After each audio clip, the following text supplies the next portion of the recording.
ومن أحسن قولا ممن دعا إلى الله وعمل صالحا وقال إنني من المسلمين. ওয়ালাইকুম আসসালাম রহমতুল্লাহি ওবারাকাতুহু। জি, আমাদের একদিনই ভাই জানতে চেয়েছেন যে কারো যদি মা মারা যায় এবং তার যদি স্বর্ণ থাকে বা জমি জায়দাদ থাকে, টাকা পয়সা থাকে, তাহলে সেটা কি শুধু মেরেই পাবে? তৎসঙ্গে আরও একটা কথা জানতে চেয়েছেন যে কাউকে যদি বলে যায় ছেলে মেয়েদের মধ্যে থেকে যে এই জিনিসটা তার, তাহলে কি সে যাকে বলে গেছে সেই শুধু পাবে, না কি করতে হবে সেই বিষয়ে তিনি জানতে চেয়েছেন। আলহামদুলিল্লাহ ওয়াহদা ওয়াসসালাতু ওয়াসসালামু আলা রাসূলিল্লাহ আম্মা বা'দ। জি, সম্মানিত ভাই, চাহে কারো বাবা মারা যাক অথবা কারো মা মারা যাক, মারা যাওয়ার পরে তাদের যদি সম্পত্তি থাকে, টাকা পয়সা থাকে, স্বর্ণ রূপা যদি থাকে, তার অংশীদার সবাই হবে। যারা যারা ওয়ারিস তারা সবাই তার অংশীদার হবে। তবে আমাদের ভারত উপমহাদেশে একটা কথা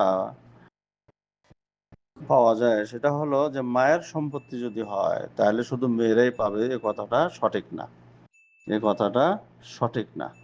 যেমন বাপের সম্পত্তি, টাকা পয়সা, স্বর্ণরূপা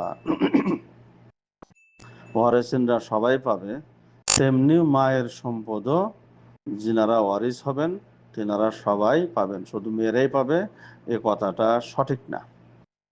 তৃতীয় কথা হলো এই, বাবা মা উভয়ের মধ্যে মারা যাওয়ার আগে যদি ছেলে পেলের নামে ওসিয়ত করে যায় যে এই জিনিসটা আমি আমার অমুক ছেলেকে দিয়ে গেলাম, এই জিনিসটা আমি আমার অমুক মেয়েকে দিয়ে গেলাম, তাহলে সেই ওসিয়ত পালন করা যাবে না। যেহেতু যারা ওয়ারিস, যারা অংশীদার, তাদের নামে যদি কেউ ওসিয়ত করে যায় বা বলে যায় যে এটা তার, এটা অমুকের, তাহলে তারা সেই ওসিয়ত পালন করা যাবে না। যেহেতু তারা অংশীদার, তারা অংশী পাবেই। যারা অংশীদার না, নাতি পোতা ইত্যাদির জন্য যদি বলে যায় তাহলে তারা পাবে, কিন্তু যারা ওয়ারিস, যারা অংশী পাবে, অর্থাৎ যারা অংশীদার, তাদের নামে যদি কেউ বলে যায় যে এটা অমুককে দেবে, এটা অমুককে দেবে, তাহলে সেটা তাদেরকে দেওয়া যাবে না। বরং সেটা যেভাবে যতটুক যাকে যে যতটুক পাবে সবাইকে অতটুক পরিমাণ সবাইকে দিতে হবে, এবং এটা কোরআনে লিপিবদ্ধ কে কতটুকু অংশ পাবে। বাকি আল্লাহু আ'লাম বিস-সাওয়াব। আসসালামু আলাইকুম ওয়া রাহমাতুল্লাহি ওয়া বারাকাতুহু।